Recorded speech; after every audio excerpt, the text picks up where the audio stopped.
Ladies and gentlemen, welcome to our program, Holding Federal Public Health Agencies Accountable, Lessons from COVID. Please welcome Dr. Robert Moffitt, Senior Research Fellow in the Heritage Foundation's Center for Health and Welfare Policy.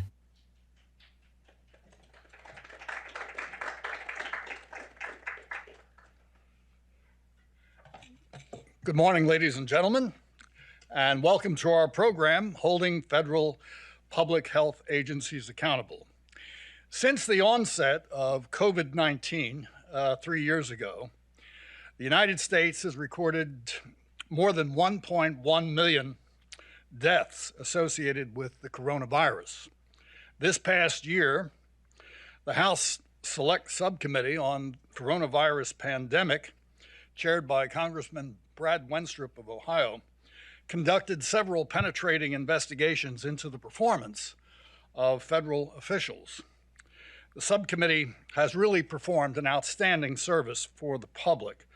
These investigations revealed that federal officials failed to provide compelling information on the origin of the pandemic. They confused the public with mixed messages periodically, and they provided weak scientific justifications for both mask mandates and also vaccine mandates. They also provided poor guidance for school closures. Well, Congress needs to reassess these agencies and clarify their roles and missions and retarget federal funding so that they can more effectively respond to a future national medical emergency. Today, we have three prominent analysts who are going to discuss these and related issues. Robert Charo is a former general counsel of the United States Department of Health and Human Services during the Trump administration. He also served in the Reagan administration as deputy general counsel of HHS. He was a prominent attorney at the law firms of Greenberg Traurig and also Crow and Mooring. Dr. Brian Miller is a physician, an assistant professor of medicine at Johns Hopkins University. Brian is also a member of the Medicare Payment Advisory Commission and a fellow at the American Enterprise Institute. By the way, Dr. Miller also served briefly as a medical officer at the Food and Drug Administration. Joel Zinberg is a lawyer and a surgeon. He is the director of Public Health and Well-Being Initiative at Paragon Health Institute and a senior fellow at the Competitive Enterprise Institute. Dr.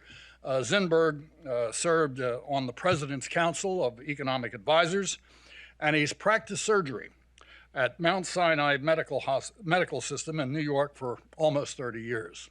Ladies and gentlemen, welcome our guests.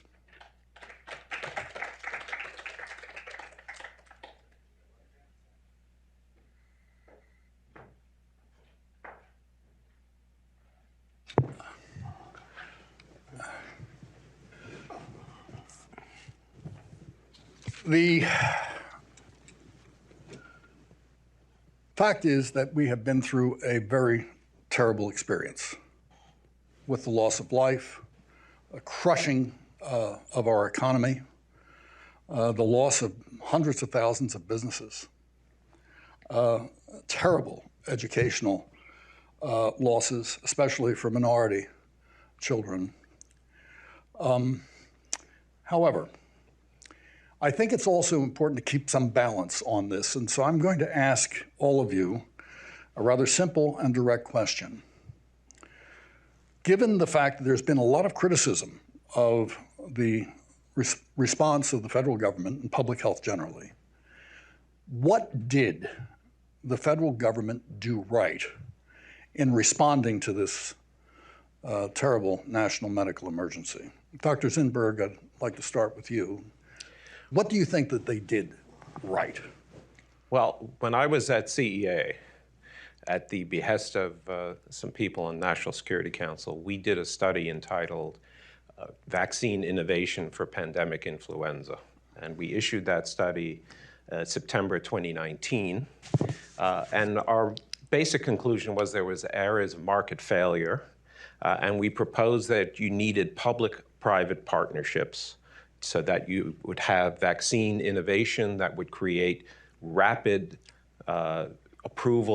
development and approval of new vaccines in the event of a pandemic.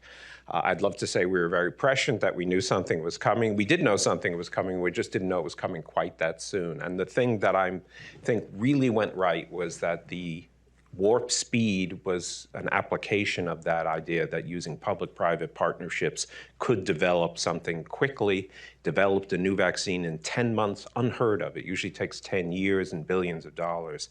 So that, I think, was an important achievement, and it's an important roadmap for the future.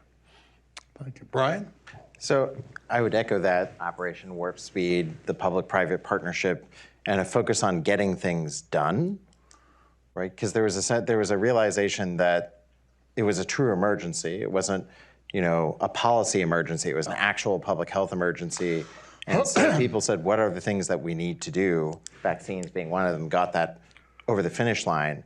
I think specifically looking at the FDA, it exercised muscles that it hasn't exercised in years, if not decades, looking and using the EUA authority to get products on the market relatively quickly so we get them to patients. Right. Bob, how do you feel about this? I agree with what Dr. Zinberg said about Operation Warp Speed. It was not only a public-private partnership, but it was a partnership between the Department of Health and Human Services and the Department of Defense, because we relied heavily on the Department of the Army for distribution, logistics. One morning, one of the manufacturers called me and said, we need 100 electricians at such and such a location to complete this factory. Is there any chance you can get us 100? I walked down the hall to General Gus Perna. I said, General Perna, they need 100 electricians tomorrow morning. Is that feasible? And he said, no problem. Next morning, 100 electricians showed up. So that was the advantage of using the U.S. Army as a partner, not only with the private sector, but also with the Department of Health and Human Services. All right, thank you very much. Anyway, let's get into some of the difficulties that the federal government has faced. Dr. Zinberg, at the inception of the pandemic, the Centers for Disease Control and Prevention was criticized for a variety of reasons. A failure to maintain, for example, the strategic national stockpile of medical equipment and supplies. There were shortages. There was a failure on the part of CDC to modernize its data collection and dissemination of data in real time. And another problem, which became very obvious pretty quickly, was that the CDC's communication with state and local public health authorities was really quite inadequate. Even CDC director, the former CDC director, Rochelle Walensky, publicly stated that the CDC failed to live up to its expectations. My question to you, Joel, is why did the CDC perform so badly? And looking at what happened compared to what should have happened, what do you think should be done to make the CDC function more effectively? Well, yeah, I think you're right. The CDC, pretty much from start to finish, had a litany of failures, from early inability to share data with state and local authorities so that they didn't know who they were supposed to look at when people coming in from overseas, from their issuing a flawed test in the month of February 2020. That meant that for the entire month, we had no real testing in this country, to communications issues, to failures on the scientific front, to issuing advice that was clearly politically influenced. So we looked into this in a paper called Unauthorized and Unprepared at Paragon and CEI to see why did this happen. We looked at the history, the organization, and the pandemic performance of CDC to try to get some notion of what was going on. And our conclusion was basically the problem was mission creep. And this was abetted by a lack of congressional authorization. So that what it left was an agency that's huge, diffuse, that's not focused on its core mission, which is to combat infectious disease. It's focused on everything but that, and it meant that the organization was unprepared for the pandemic, and when the pandemic arrived, it was ineffective in combating it. So you need a little history here. The CDC was founded in 1946 in the executive branch, not by a congressional action, and it grew in the executive branch by a variety of measures, of things being sort of dumped into CDC through various appropriations. But the end result is this enormous agency, most of it unauthorized. Only 3 of the 12 centers were actually authorized by Congress. And they look at all kinds of issues that have nothing to do with infectious disease. They look at racial justice. They look at violence and injury prevention. They have one of their biggest centers deals with chronic disease. None of these things are focused on what they should be focused on. And they duplicate things that are done in other agencies, like NIH, for example, or the FDA's Tobacco Institute. So by one estimate, no more than 8% of the agency's resources go to infectious disease. So we thought that this lack of focus was really the problem. Yeah. So, you had a thing in April of 2021, the newly installed, there's a boast in the CDC's report on how they did during the pandemic that in April 2021, newly installed director, Dr. Walensky, had declared racism a public health emergency and was instituting measures for health equity throughout the agency. Well, I would remind people April 2021 was when the vaccine was being introduced, and less than 20% of the population gotten a vaccine, and they were having trouble convincing people to take it. Was that really what they should have been focused on at the time? Mission creep, yeah. Listen, related to this question of CDC and its relationship to other public health agencies, one of the things that happened very early on was we had this serious problem with the absence of effective diagnostic testing. Joel mentions this early on, insufficient diagnostic testing. The Food and Drug Administration's regulatory regime contributed to that. At times, the FDA struggled to manage the volume of COVID diagnostic tests. Brian, why was this, and what can Congress and the FDA really do to make sure that they do a much better job in dealing with this? Thank you, and I agree with my colleagues' assertions about the CDC wholeheartedly. The FDA struggled with diagnostics review, and if you think about it, like FDA product review, whatever the product space is, it's like an assembly line in a factory, right? It has, things get reviewed by engineers, they get reviewed by epidemiologists, biostatisticians, physicians who are medical officers. I was a reviewer in the drug center, for example. The problem with that whole apparatus, and that apparatus is imperfect, but it works, is there's no turbocharge or supercharge button. You can't just, you can change and allow accelerated approval for drugs, for example. The FDA used its emergency youth authorization authority to get products onto the market earlier, including tests. But you only have so many people, right? You can't just create reviewers. Right. And so the FDA has this sort of long forgotten program. It's called the 510K third-party review program. It sets up accredited third-party organizations to assist the FDA with its review volume. That program has sort of withered on the vine for the past 25 years. It was originally authorized in, I believe, 1997. So I think sort of building out that apparatus so you have that extra staff available, shunting specific low-risk devices to that to allow the agency to focus on higher-risk products. So I think that Congress, the FDA, and industry can work together to tune up that program to create that volume. And, it's a real thing. 2 FDA device reviewers committed suicide during the pandemic.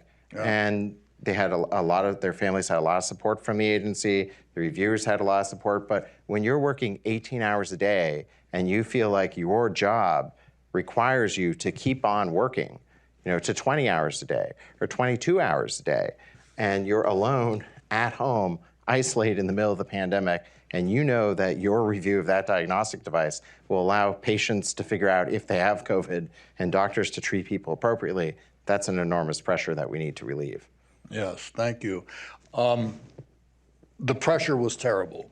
At NIH, the National Institutes of Health, one of the things that started to surface fairly soon was the fact that the research grant process became an issue. Officials at the National Institutes of Health, for example, failed to monitor effectively the coronavirus research grants in China, which has now become a major issue. The research program seems to be falling short. It's some say it's become too hidebound. It's insufficiently innovative. It's not as competitive as it should be. Bob, you were general counsel during this crisis. You've watched this very, very closely. Yeah. Are there ways to coax the National Institutes of Health to be more innovative in its research, but at the same time manage risks? Yeah. There are, but I'd like to step back Sure. back Yeah. and look at what actually happened during COVID. And then we can look at it from a broader perspective. When the pandemic broke in January, February of 2020, I decided for fun to rate how the 3 public health service agencies would perform during the pandemic. This was my prediction. And I put number 1, CDC. Don't ever bet with me on anything. I will always lose. Number 2, FDA. And I rated number 3, NIH. When I left a year later, I re-rated the performance of the agencies, and NIH was number 1. FDA a distant second, and CDC didn't even fit on the paper. Just the reverse of what I expected.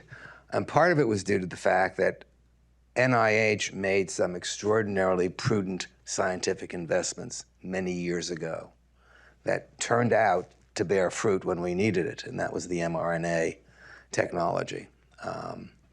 Obviously, it was not being funded privately. It needed federal funding, and it was the federal funding that created the platform that was ultimately used. So NIH took a risk, and that risk paid off.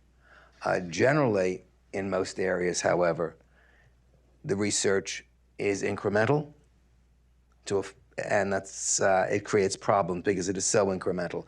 A lot of researchers complain that they can only get funding if the experiment they're seeking funding for they've already done. Are there ways of changing it? There are. There are very simple ways, because the system that we use to make grants dates back 80 years. Okay. When it was much smaller, when there was one institute, the National Cancer Institute, that was it. Yeah. And it's extraordinarily complicated. You have 180 study sections, advisory committees of between 12 and 24 people that are subject specific, and then you have 230 that are not subject specific, that are specialty, that are brought in to bear. And any grant application is reviewed by a study section, scored by the study section, and then if it's good enough, it goes on to the council for each institute, which is the second advisory committee. And the secretary is precluded from funding anything unless it's been approved by both study sections. That creates a regression to the mean, where only very, very certain research will get funded. You can change that easily. One thing I have proposed is you take all the fundable research, and before it gets scored, fundable, hasn't been scored, or if it's been scored, no one's looked at the scores, and just randomly pull out 10% and fund those. That's perfectly legal. And then you just track those 10% and see how many times they're cited, the research is cited over the next 10 years, versus those that are actually scored and funded pursuant to the pay line, and see if there's a difference. Now, the deputy director of NIH, who's in charge of extramural programs, actually did this, but on a smaller scale. He wanted to see those that are funded, did the score make a difference in terms of citations? Absolutely no difference. None. None. Oh. So we have a system in place that is too expensive to administer and has adverse consequences in terms of the types of science funding. So what you can do is do some random funding, or you can adopt the NSF model, which is all of your people rotate every 2 years. There are NSF model is what? National Science Foundation? National Science Foundation. Okay. They have their grants people. They rotate. They come from the university, spend 2 years at NSF, and then go back. So you have change of perspective. Right. Every 2 years. Okay. And that shakes things up. All right. Well, we have to shake things up at NIH. There's no question about that. Going back to the impact of the virus on the general population, federal and state officials were really desperate to stop the spread of the virus, and they undertook a lot of different measures, what we call non-pharmaceutical interventions, the lockdowns, and so on. What did we learn, Joel, about the effectiveness of these public health measures, these mitigation efforts during the pandemic, which were very, very costly in many ways? And what is the key lesson for the future? Well, look, they were costly and they were unprecedented. Prior to the pandemic, there was no country and no public health organization that was proposing the types of extreme measures falling under that rubric, lockdowns, that were actually imposed. And no one talked about imposing them for the severity, and no one talked about imposing them for the length of time that they were imposed. So we undertook a study at Paragon with my colleagues Brian Blaze, Eric Sun, and with Casey Mulligan from the University of Chicago, where we actually did an empirical study to see what was the result. And we relied on two important facts. We have in our constitutional system of federalism, the states are responsible for public health measures. So you had 50 states and the District of Columbia all had different types of lockdown measures, so we could compare them. We also took advantage of the fact that Oxford University School of Government had been compiling an index of lockdown or government-type response measures. They called it a government response tracker. So this was a third party, unaffiliated with us, that had an index that we could use. And luckily, they didn't just do countries around the world, they did all 50 states and the District of Columbia. So when we looked and compared the Oxford measures, we found with health outcomes as measured by COVID mortality and excess mortality, and by the way, adjusted for different states' age distribution and different states' incidence of chronic disease, which most of the people in this area do not do, and end up with erroneous results, we found that there was no significant correlation between the severity of the lockdown measures and the health outcomes. What we did find, though, there was a strong negative correlation with economic outcomes as measured by increases in unemployment or decreases in states' GDP. And we also found there was a strong negative correlation with education as measured by days of in-person schooling, which is independently correlated with test scores and by CDC data that correlates it with social isolation and emotional and psychological detriment. So this is what we learned, that these were untried in the past. No one had planned to do this.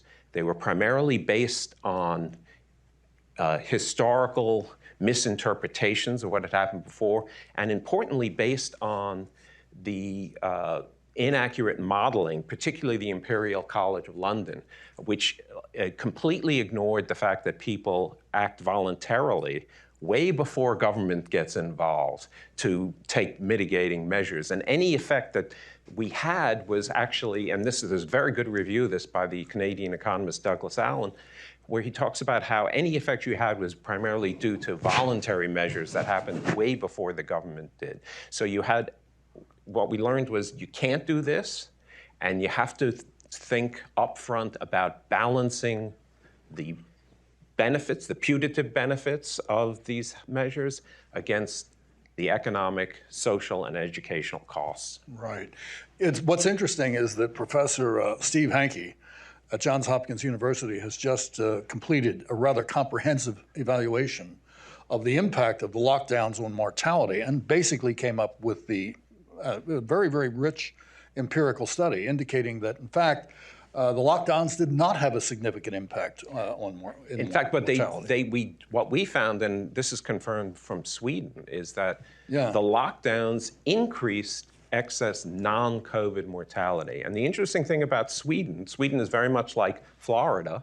It's a state, well, Florida actually imposed lockdowns and then quickly withdrew them. Sweden actually never really imposed much in the way of lockdowns, kept its schools open, no masking, etc. And Sweden, health-wise, did about as well as the average European country. But Sweden did not see an increase in non-COVID mortality. And that's unlike any other country in the world. It's unlike most states. We saw big rises in cancer mortality, heart disease mortality, suicide, alcohol-associated deaths, all due to these lockdowns. Yeah, well, the Swedes committed the crime of treating their citizens like adults. And the consequence of that was impressive, actually. During this crisis, Americans were struggling to get basic care during the pandemic, and federal agencies, of course, had a role in recommendations and so on, including the lockdowns, making recommendations on trying to do that. The FDA, of course, has a role here. And the question, I guess, Brian, is, since you've been following the FDA as a former medical officer of the FDA, how could the FDA change its policies to expand access to care next time around? So this is a really good question. And, during the pandemic, what happened is, well, doctors prioritized, obviously, understandably, taking care of the COVID patients that were overflowing in their emergency rooms. Right. Operating rooms were turned into intensive care units. So hospitals were overflowing. People were worried about ventilators running out. There's a shortage of PPE. So the FDA got products on the market earlier using its EUA authority. We need to help speed the diagnostics review process and allow that flexibility. But what about all the other healthcare that goes on, right? The treating of heart failure, diabetes, COPD, cancer treatment, cancer diagnosis, all the just what sounds like meat and potatoes for us public policy wonks. But when you're a patient, right, if you have cancer, you have heart failure, or you have high blood pressure, diabetes, you still need access to basic care, right? And there are payment levers that have been pulled and continue to be pulled, allowing for telehealth. And then your answer is, well, what's the FDA have to do with any of this? The great thing about FDA regulatory policy is it can actually democratize access to healthcare, right? So there are lots of drugs, right? Like we have prescription drugs and we have over-the-counter drugs, right? We can walk into the CVS and buy Tylenol, cough syrup, et cetera. And then the question is, are there drugs that maybe we shouldn't get over-the-counter, but you don't necessarily have the risk where you need a prescription, like have to go see a doctor, physically go to the doctor's office, call the doctor's office. Many other countries actually have a behind-the-counter drug class as a pharmaceutical product regulatory category, meaning the drug applies for market entry or redesignation or switches, and it's available behind the counter. You don't need to go to the doctor to get a prescription. Pharmacist doesn't have to prescribe it, but you have to go talk with the pharmacist, and they serve as a so-called learned intermediary. That is a way to massively expand access to care for chronic diseases, right? Like a lot of chronic disease care went sort of unaddressed during the pandemic. Right. Lots of people in everyday life still don't have great access to chronic disease care. And then on top of it, drugs for acute illnesses, potentially, you could imagine, could fit into that category. Something like 95% of Americans have easy access to a pharmacist within a couple miles of their house. We have a huge physician shortage. So I think if Congress and the FDA work together to create that behind-the-counter drug pathway, that could massively expand access for treatment of routine chronic disease and also serve as an additional reservoir of treatment for in the setting of another pandemic. Right. That's a pretty big change And it sounds like a big change. But the phrase you use is to democratize, basically, access to care, and that's an attractive idea. I would hope that Congress would look into that. Bob, getting back to the NIH again, going back once again to this whole question of how can we basically have this agency function more effectively in terms of its research agenda. You mentioned certain things earlier, based, examples like using some of the patterns we've used with the National Science Foundation. But in terms of making the system more competitive, how would we do that? Making the grant process more competitive. Well, the grant process is overly competitive. All right. That's part of the problem. So I misunderstood. In the sense that the pay line is so low. In other words, relatively few. I think the grant rate is now about, depending on the institute, on average, under 20%. So 1 out of every 5 grant applications gets funded. And most of the grant applications are what are called RO1, which are basic research grants, unsolicited, that a typical faculty member at an academic medical center would submit.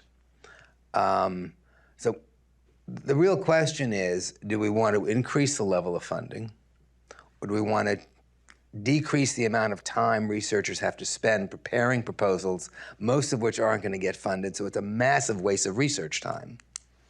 So we have a lot of choices. Now, we spend about $35 billion on extramural research, give or take a few billion, and another $10 billion on general administration on the intramural program. So the real question is, do you want to increase that budget? Do you want to keep it the same? This is a policy decision that the Congress has to make, and it makes it annually. But if we're going to increase the budget, it would be wise perhaps to also change the mechanism by which funding is done. An 80-year-old system designed for one institute with relatively few grant applications is not the system we have today. Right. And so I think we have to modernize how NIH does business in that regard. Okay. But, I think their investment in some of the technologies that we used was remarkable. Right. Most people don't realize from the time that we received the sequence to the virus from You're China. talking about the genetic sequence. The genetic sequence, January 10th, to the time the vaccine was actually made, was 13 days. My goodness. It was in someone's arm 63 days after the sequence was published, which is remarkable. Right. One of the things that the administration did right. Yes. Getting back to the FDA, Brian was talking about how the FDA can basically help to democratize care. Here's the question, though, about the FDA, and Congress is going to be looking at all these agencies, hopefully. But Joel, I would ask you, looking at how the FDA performed, you've looked at this. Do you think that did the FDA do its job, or did it go beyond its job? Did it exceed its mission during the pandemic? Is there something that the FDA did that you would see the FDA do differently, potentially faced with another national medical emergency? There are really 2 things. I mean, and as I said at the outset, I think the FDA deserves a lot of credit for pushing out the vaccine in such a rapid manner. But Brian talked about the EUA authority, which is a way of speeding approval of new devices, new drugs that are available. And the impact of that is that for the typical drug or device, that actually speeds things up. But there's another category of device called laboratory developed tests, which the FDA has for over 30 years claimed it has authority to regulate. And these are tests that are developed in specific single laboratories, usually very academic laboratories, what they're called high complexity CLIA laboratories, and they're used only in that single laboratory, usually for academic medical purposes. And they've claimed they have this authority, but they've never enforced it. They have what's called enforcement discretion. They almost never enforce it. And they chose the moment where there was a public health emergency and the declaration that they were going to have EUAs going forward to say that these laboratory developed tests would be subject to the EUA requirement. Now, for the typical thing, that speeds things. But for the LDTs, and you had a lot of academic and public health laboratories that had available tests in February 2020, it actually slowed things down. And I bring this up because the FDA has just recently published a proposed regulation, a proposed rule that is going to try to finally establish for the first time through notice and comment rulemaking that they have the authority to regulate these things. And I think it's kind of a step backward, and what happened during the pandemic illustrates why it was not very good. The second thing is really just that the FDA in many ways, I think, was overbearing in its attempt to control information. So, and there was a Fifth Circuit Court of Appeals case about this, APTER, which dealt with the FDA's not just putting out information, but kind of hectoring people and offering medical advice. And this had to do with ivermectin, but it happened to be in a lot of these sort of controversial medications that some people were promoting. And they weren't just putting out, here are the studies, this is what we think. They were actually telling people, do not take this. Don't, you know, and they went beyond publishing information, which is their role in getting involved in the labeling of drugs and approving it for safety and efficacy, to offering medical advice. And the Fifth Circuit said you can't do that. It specifically says that in the statute, you're not allowed to do that. So I think we have to sort of keep that in mind, that the FDA is trying very hard to control information. Well, they damaged the doctor-patient relationship in that respect, and you know, and frankly, the scientific evidence was not conclusive against a number of these therapeutics. At the outset, there were good reasons to think ivermectin might work. Correct. In laboratory studies that had shown antiviral activity, there was some possibility that had anti-inflammatory effects. It was worth a try, and this is something a patient had to discuss with their physician. Absolutely. But in their circumstances, et cetera, this is not something that the FDA should have been sending out information via the web and other social media sources. You are not a horse. Correct. Because they gave the misleading information that ivermectin was solely a livestock medication. In fact, it's approved for use in humans as well. Right. On the question of the vaccines, all of you have taken the position that Operation Warp Speed, a unique public-private partnership, was an enormous success, developing a vaccine in a matter of months rather than years. But over the past 2 years now, we've seen mounting evidence that there have been side effects to the COVID-19 vaccines. In particular, cardiovascular issues that have arisen. And many Americans have concerns about side effects from vaccines, yet we don't still have kind of good comprehensive information, you know, to answer this question. I guess the question is, Brian, what should we do about this? So we have VAERS, which is not a great system. It's not. It's a post-market event-driven system which requires people to actively put in a whole boatload of information. So one, that's a barrier, right? Because if you have to fill out a 50-form document online on a website that's slow and clunky, the likelihood of you reporting is much lower. Yeah. One, physicians are very, very busy, right? Because they have patients to see, and Lord knows we have a lot of paperwork to deal with already. So that's an added barrier. The patient who experienced the adverse event, of course, might not be able to report because they experienced a very bad adverse event. They might not even know that there is that system to report information. So that's just not a realistic expectation to run a post-market surveillance program from that. We need to make this more automatic and allow patients to opt in to reporting. So for example, interoperability and data portability, if we had that and let patients choose to report, just tell their physician that they wanted to report this adverse event, and we had that technical system to do so, which we don't, because right now we don't have EHR interoperability. And most importantly, we also don't have medical device interoperability. So a lot of data that we get actually lives within devices.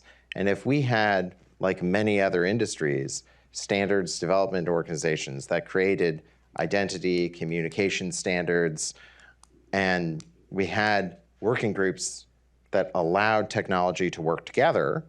So say any blood pressure cuff was interchangeable when you plugged it in, just like our iPhone works via Bluetooth with any car, and we can choose to have our iPhone connect to any car. That's our choice.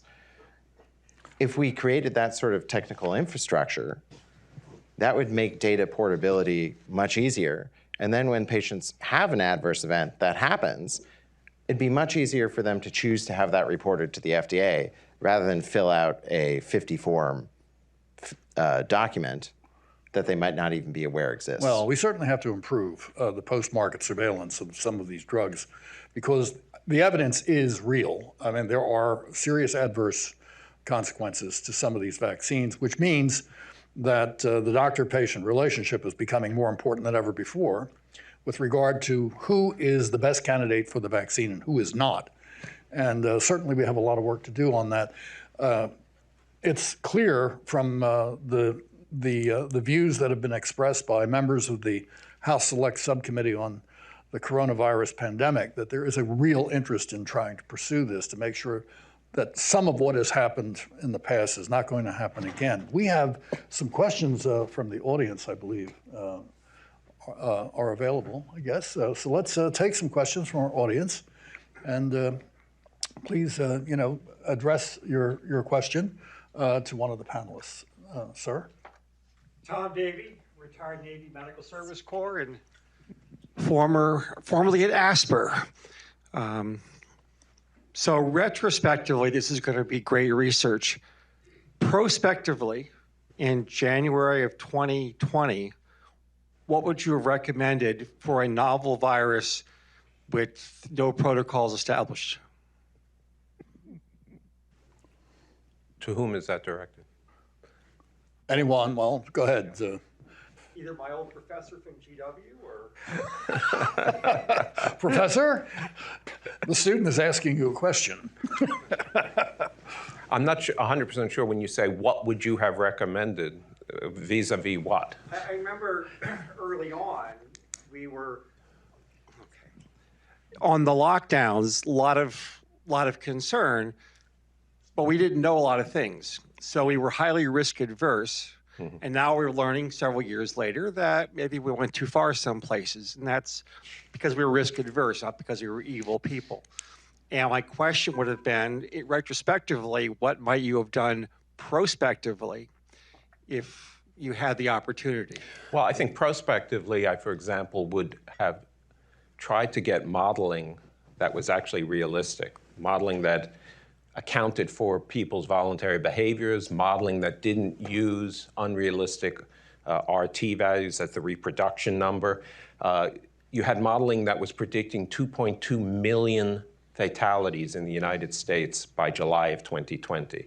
So of course this led to these crazy lockdown measures. Now, I understand your point, and I think it's a good one, that at the outset, no one knew exactly what we were dealing with. So it's not absurd. So saying we're going to have, whatever it was, 15 days to lock down, 15 days, whatever it was, whatever the phrase was not outlandish. But it actually became apparent relatively quickly by spring of 2020 which groups were the most vulnerable. And far and away, the most vulnerable people were the elderly, followed by people with chronic diseases, like diabetes, obesity, etc. Those were the groups that needed to be protected.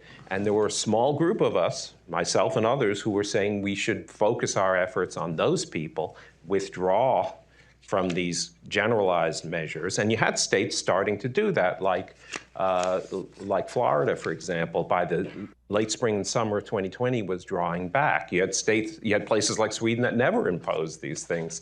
But we knew enough after the opening period of uncertainty to focus our efforts much more directly on the people who are vulnerable. And unfortunately, we did not do that. I'd say two things, actually. And I think it's hard operationally to say, I mean, we can have ideas, but it's hard for me to say, like, what is the specific operational step we should have done at the beginning of the pandemic? You know, I'm a hospitalist, I work in a hospital. The first thing that you do when there's a code and the patient arrests is you take your own pulse. And you do that, obviously, and resuscitate the patient. But the idea is that you need level set, you need to think about your organization and your principles of how you're going to run that code. A public health emergency is the same thing. So I think there are two things that we should have done that we didn't do from a principle and organizational structure. The first is for public health decision-making, we didn't consider economic impacts. Right? When the CDC made decisions, the CDC made decisions about risk. They didn't really think so much about benefit, and they definitely didn't have economics in their public health decision-making. And economics has a real health impact, right? If you lose your livelihood because we have made a public policy decision to close those businesses and you do not have a job, right? That has significant health impacts. You can't pay your rent, can't pay your mortgage, can't put food on the table. Granted, there are programs to help support people with that, but there are frictions. And so thinking about the economic impacts and an economic lens for public health decision-making is, I think, something we did not do. The other thing that we did not do, which is really important and still actually blows my mind that this happened. So like at the FDA, there's this whole apparatus. There's advisory committees, there's notice and comment rulemaking, there's guidance documents, they have public workshops. Granted, you can do those virtually, as we have learned in the setting of a pandemic. So it's that FDA apparatus is not perfect by any stretch. You know, I wrote a column with my colleague, Tony Mills in the National Review about the CDC's decision-making process. They do not have those mechanisms generally. I mean, they have it in a few places, but they generally do not have mechanisms to regularly take public input from stakeholders, all stakeholders, including stakeholders that they don't like, which is fine. Like when you're working at an agency, right, you have people who can be annoying or be unpleasant. But part of your job is to address those concerns and engage everybody. The CDC, when it did its guidance during the pandemic, it did its guidance based upon, functionally who was in the director's phone book, which sometimes included the teachers union, the parents group, the PTA was not there. And so I think making that normalized routine channels for public input in public health agency decision-making, because the CDC is functionally a public health regulatory agency, would be a huge critical change that probably would have changed what the CDC's guidance was during the pandemic. Yeah, I would add to that, by the way, that the CDC should have, from the get-go, been out there sponsoring studies to learn more about the virus and then learn, once a vaccine was available, who does it work in, and the side effects. And they didn't do that. And they were relying on other people. Their data collection and dissemination system was so bad that the Johns Hopkins dashboard, which was set up by a single graduate student, became the de facto data source for the entire country. So they didn't do all of these things, nor did they share the uncertainty that you referred to. No one knew at the beginning. You can share that with the American public. You can say, look, this is what we think. We're not sure. We advise doing these sorts of things. But instead, they sort of, not just the CDC, but Anthony Fauci and others, spokespersons, were out there talking as if they knew one day it was masks don't work, then 3 weeks later it's masks are great, 2 weeks after that masks are for everyone. So it was constantly changing as if we knew what was going on, and we didn't know what was going on, and that's not a crime. No. At the outset. You have to be willing to share that with people. And if you undermine their confidence by not sharing that with people, they'll never listen to you again. Yes, gentleman in the back. Hi, thank you guys all for being here. My name is Caleb King. I'm from the Heritage Foundation, and this is an appropriate follow-up question in regards to the CDC and also the transparency. According to a recent Washington Post article that discusses the regaining of trust in CDC, Director Cohen was quoted saying, "I worry with so much information, we are not going to break through with a couple of key talking points." And I'm just concerned that providing Americans with the minimum amount of information and then not enough transparency would only make the public more skeptical. And so I'd like to hear y'all's thoughts on this issue and how we can ensure that these agencies prioritize transparency over like an appeal to authority that was mentioned with Walensky and also with Dr. Fauci in regards to using their authority to kind of convince the public to get vaccinated or to practice a specific measure. Who's that directed to?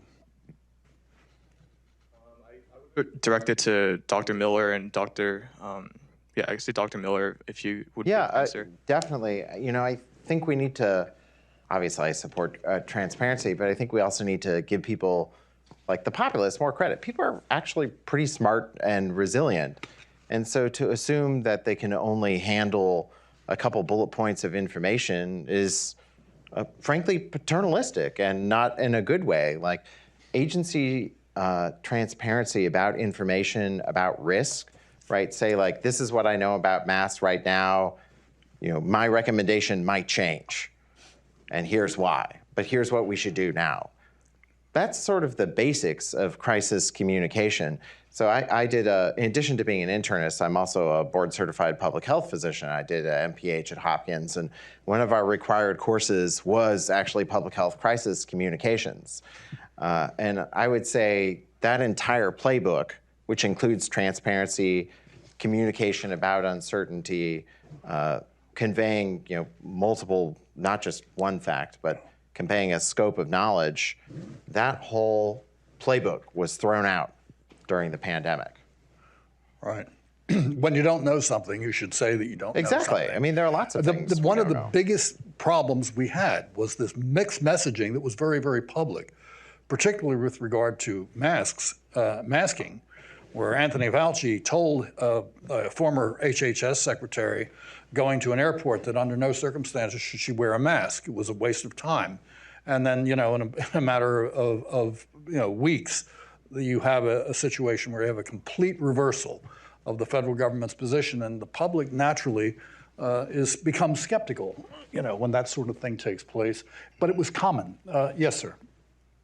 We talked about a lot of the adverse effects of the pandemic in response to it, the lockdowns, the school closures, et cetera. But I think one thing we haven't talked about is, I think one of the more damaging parts of the pandemic is the regime of censorship that was ushered in with suppressions of free speech, especially on social media. The Missouri v. Biden case in the Fifth Circuit shows, the federal government, public health agencies censoring Americans under the guise of misinformation. So I want to ask Bob, my old boss, his views on what he thinks the health agency's role should be in policing misinformation in our free and open society. Yeah. Counselor? They should not have a role in policing misinformation. That's not their job. It's not the FDA's job. It's not the CDC's job. It's not the NIH's job. They are not the science police. One is a regulatory agency, the other two are not. CDC, in most instances, is not a regulatory agency. NIH is not a regulatory agency. FDA is the only regulatory agency, and its jurisdiction is cabined by statute dramatically. Indeed, we could have done quite well with respect to testing if we had realized early on that FDA has no bloody jurisdiction over state universities and over state laboratories, because a state is not a person under the Food, Drug, and Cosmetic Act, and FDA only has jurisdiction over persons. So I was going to say, I have a thought on that, and I think that part of what happened is people became uncomfortable with dissension and disagreement, and disagreement and dissension is a critical part of science and medicine. Like we have, I see patients, and sometimes patients don't believe what I say, and that's okay. right? You have a debate.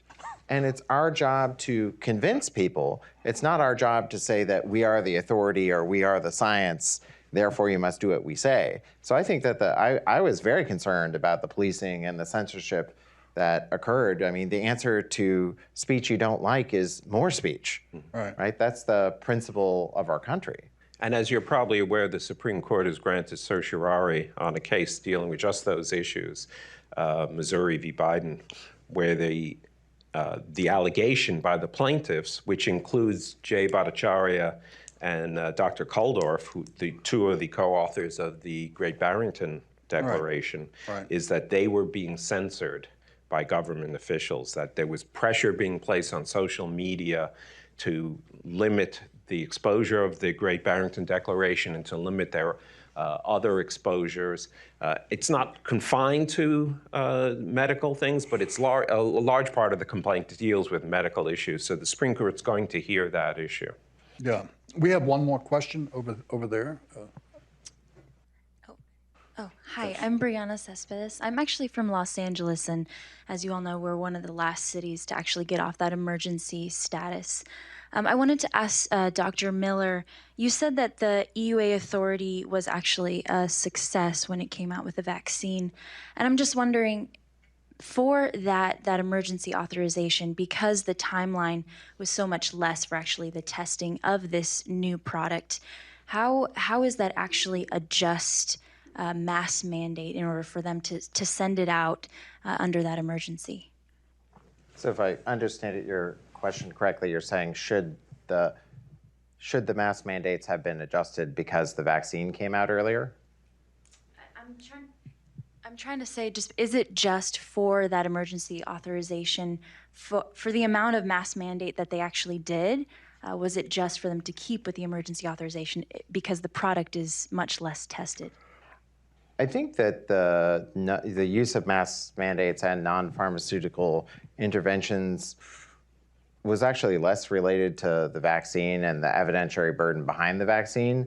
I think it was, frankly, an over-exercise of the precautionary principle later in the pandemic, because our society and our culture changed, right? Previously, drive cars, fly airplanes, ride bicycles, whatever it is. I mean, most of our activities that we do in daily life are actually highly risky. And during the pandemic, because of years of consistent messaging about fear and risk aversion, which arguably was highly appropriate very early in the pandemic when we didn't have vaccines and we didn't have therapeutics, later in the pandemic, when we had vaccines and therapeutics widely available, that risk messaging did not change, and our society had changed towards a zero risk tolerance. And so I think that's where the continuation of the mask mandates came. I don't think it was from the EUA use and the early access to vaccines in the marketplace. I meant mass mandates, just the mandates across the board for all people that were receiving the vaccine, as to, is the emergency authorization actually something good because they mandated this vaccine across all types of people? So I think that you're saying, were mass mandates used in people who were already vaccinated because of the EUA? No, I'm trying to just talk about the product itself, whether it's a good thing for the emergency authorization because the product wasn't tested for the time normally that would be prescribed for a vaccine. I mean, I think that it wasn't necessarily the time in testing, it's whether it meets the evidentiary burden for marketing authorization. And they had trials that were reasonably robust in terms of showing efficacy, especially with the original 2-shot series. Right. We have time for just one more question. No? We have no more questions, is that right? Oh, wait a minute. One? Oh, okay. Okay. Back there, I think. Okay. Right, the gentleman had his hand up first.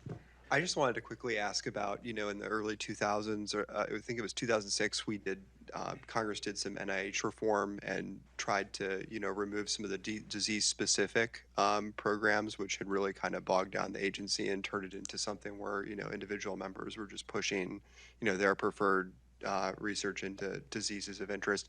Is there any template with that when we look at, the growth of CDC, focusing on all these chronic diseases and not communicable disease?